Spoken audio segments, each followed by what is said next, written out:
बड़ी खबर आई है। रिपोर्ट्स के मुताबिक ईरान की मिसाइल स्ट्राइक्स में यूएस एयरफोर्स के कम से कम 5 एरियल रिफ्यूलिंग एयरक्राफ्ट क्षतिग्रस्त हुए हैं और यह अटैक हुआ है सऊदी अरेबिया में, जहां प्रिंस सुल्तान एयरबेस पर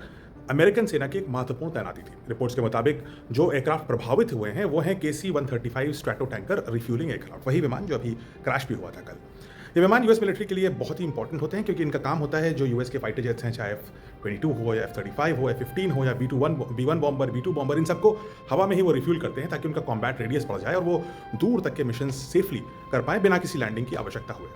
अब बताया जा रहा है कि ईरान की ये जो मिसाइल्स थी, इन्होंने इन एयरक्राफ्ट को तब टारगेट किया जब वो ग्राउंड पर पार्क थे, यानी वो हवा में नहीं थे, एयरबॉर्न नहीं थे, ग्राउंड पे ही पार्क थे। एयरक्राफ्ट पूरी तरीके से डिस्ट्रॉय नहीं हुए लेकिन डिसफंक्शनल बन गए और अब उन्हें रिपेयर किया जा रहा है ताकि उन्हें दोबारा इस्तेमाल किया जाए। इस पूरी घटनाक्रम में कोई ह्यूमन कैजुअलिटी की रिपोर्ट अभी तक तो नहीं है। अब ये घटना ऐसे समय पर हुई है जहां एक दिन पहले ही 2 KC-135 यही सेम एयरक्राफ्ट पश्चिमी इराक में एक दूसरे से टकरा गए थे, ऐसा अमेरिका बता रहा है। ईरान का क्लेम था कि हमने इनको मार गिराया और उनमें से एक विमान तो गिर भी गया था जिसमें 6 यूएस एयरक्रू की मौत भी हुई।